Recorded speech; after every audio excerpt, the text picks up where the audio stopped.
Hello, and welcome to another video. Today, I might be doing something a bit premature for the NA server and look into what the Demon Slayer collab has to offer. Hopefully this doesn't turn out like JJK with our server skipping this rerun. If we get this rerun, it might happen sometime around late October or early November. In JP, Demon Slayer finally ended the collab drought that was plaguing the game, so a lot of people were excited. The drought being over is not the only reason why people were excited. A good amount of teams can be assembled from this collab alone, and these are highly rated by JP tier lists. Although some teams do need some help from other collabs or events. For example, Sohakuiten's team basically depends on bartender units to be able to function in endgame content. I haven't taken a close look at these lists in a video as of late, but I guess this is also a good opportunity to see where the game is heading. Remember not to take this as gospel. Everything in this game is box dependent, and if you don't have the units to make up a strong team, then the highest rated leader might as well be F tier for you. There are various sites that make these tier lists, like GameWit, Game8, and App Media. Usually, I agree the most with GameWit, so I'll mainly focus on this list for this video. Here is their tier list shortly after the DBDC rerun. This is basically where we are in NA. And here is the current one as of a few days ago that takes into consideration the latest endgame dungeon. One very notable thing on this list is Rosetta's demotion from the highest tier. Honestly, I'm not too sure why this site decided to demote her. It does feel pretty hasty. The new endgame title Venus has a lot of floors meant to trip up this leader, like the huge hit on floor 3 and constant dark absorptions. A good Rosetta team can still crush the dungeon and farm all the parts relatively quickly. The people from the site probably felt like Rosetta's low bulk before her barrel awakenings are activated is too much of a liability as of late. I'm sure some of you have experienced that on the last few EX challenges, but since these dungeons can still be easily tackled with proper equips and latents, I fail to see why she was demoted. Though the difference between triple S and double S tiers is maybe minimal. If properly built, any leader here can clear the latest endgame content. But again, everything depends on the depth of your monster box.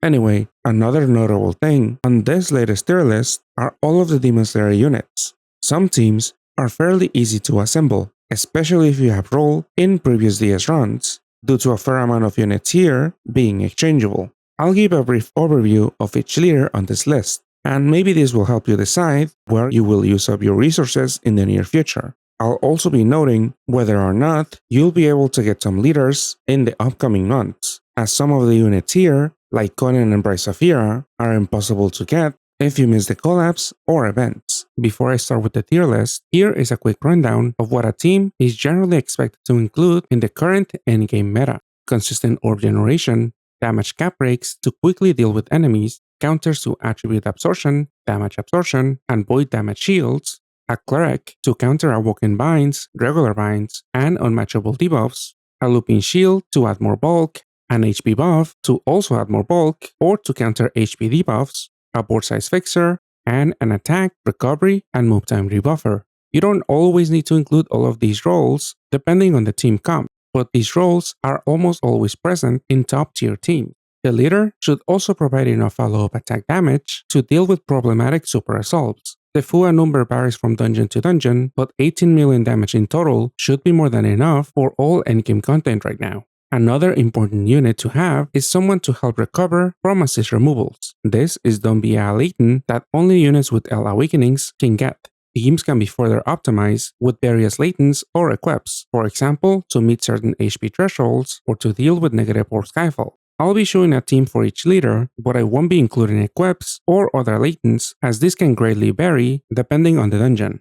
Some of the subs on the teams can be replaced. These are just common enough builds that I've seen for general use. Starting from B tier, from right to left, is Omnimon. This leader and its teams have not changed all that much since the release of Aurora and Stella. The damage output is low by today's standards, but with 5.26 effective HP, this leader can still tackle endgame content, albeit the clear times won't be impressive.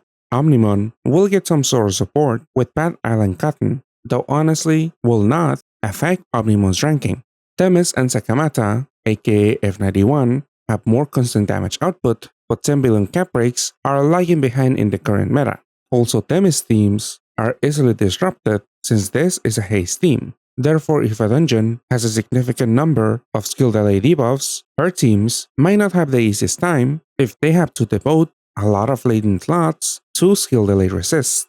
Saphira teams are not very flexible since they have to ideally run at least 4 copies of herself. Due to the limited flexibility, constant board interruptions can easily trip her up, and you won't really have that many subs to solve those interruptions. Conan is still very bulky with his 82% damage reduction leader skill, which is just now becoming the norm in JP. Though in NA, maybe not a lot of people chase this leader since our server knew of Rosetta's upcoming arrival.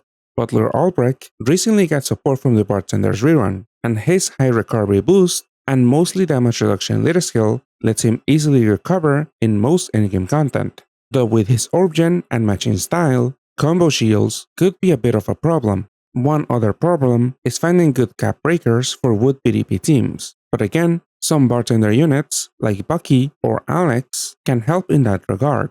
And if we get a Demon Slayer rerun, Agane Suka's new Evo will also really help out Butler Albrecht teams.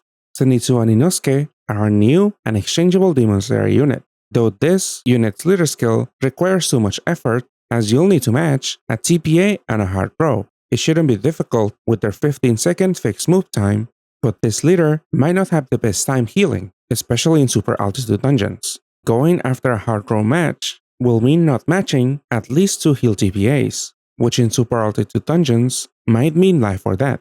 However, since their leader skill is pure damage reduction and gives a fairly high amount of effective HP, depending on the dungeon, you might not need all that much recovery.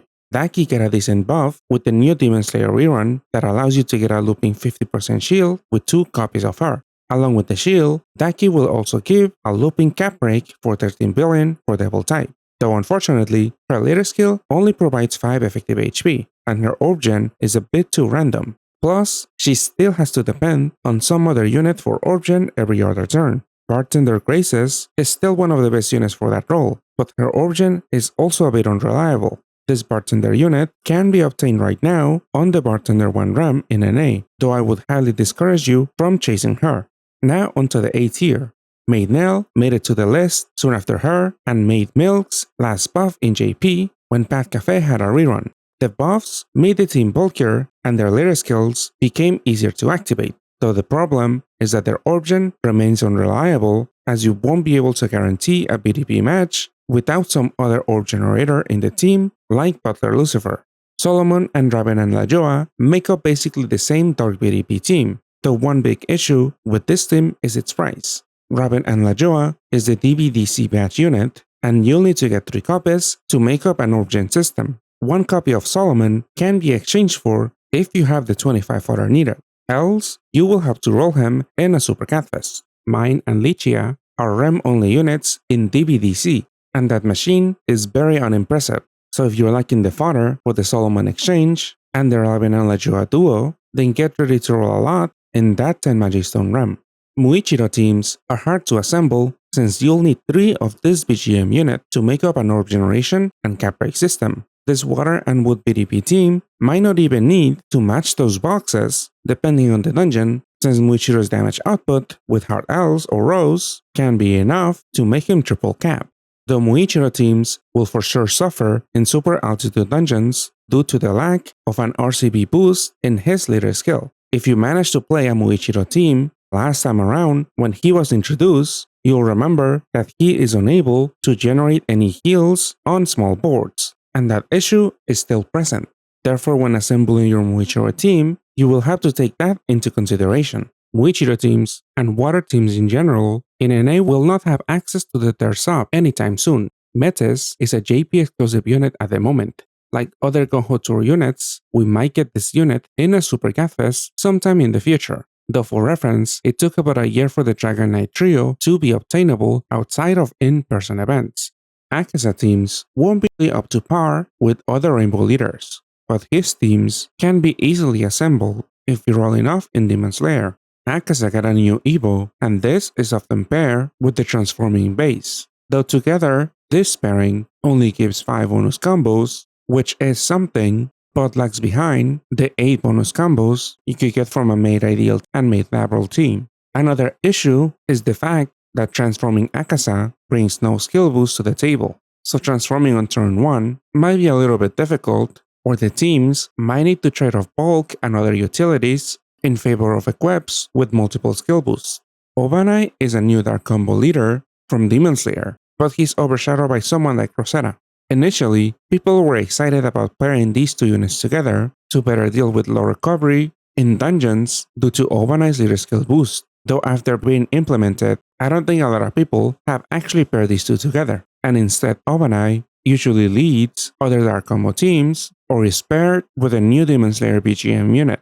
Tengen and Mitsuri teams are somewhat back, at least once they receive their buffs. A TPA team, such as this one, is usually better suited to farm parts, though I don't know if this pairing will have an easy time considering the fact that neither of these leaders boost the drop rate with their pre-transformation leader skill. So for some dungeons, this team will need to stack 10 Power Break Awakenings so that you can ensure all of the parts drop. And Tengen's orb generation is still a bit of an issue since he doesn't override any orbs. A great solution for that would have been if Mitsure's roulette were able to loop. That could have really boosted this team's consistency. The S tier has a lot of recent and familiar faces, so I won't delve much into Fritz, Hinata, and Butler Kurotobi. Fritz just arrived to our server, but her teams are pretty hard to assemble, since Cassian and Fritz herself are REM-only units in a pretty expensive machine. Hinata teams were also not the easiest to assemble, and maybe even if you did, the haste gimmick might have not been your cup of tea.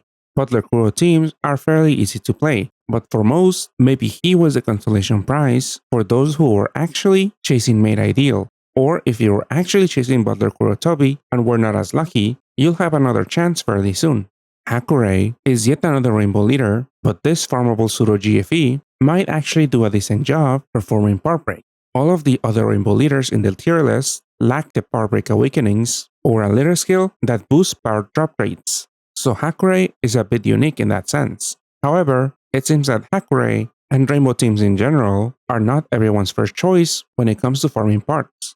Reincarnated Zenitsu is higher on the list than the duo version thanks to its more forgetting leader skill, which also gives a significant recovery boost that will definitely help in super altitude dungeons. His teams are fairly easy to assemble. If you roll before, you might have some Zenitsus already, though the orb generation engine, Zenitsu and Inosuke, is a brand new unit. The good news is that this and many duos are exchangeable for most of the existing Demon Slayer units out there.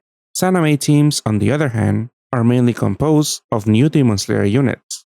The most important unit in the team, apart from Sanami, is Sanami and Obanai, who is pretty hard to obtain since this is a BGM unit with a low pull rate. Sanami also has a relatively low pull rate since this is an Orphan unit, but unfortunately, the only way to obtain him will be from the REM, since there was no purchasable Sanami bundle available. Thus, if you want to assemble this Wood and Dark combo team, you will have to invest a lot in the upcoming Demon Slayer Rerun. The team does have a pretty decent time dealing with parts, since Sanami's pre-transformation leader skill boosts their drop rate, and with 2 BGMs in the team, you will have access to a 20% gravity to parts every single turn.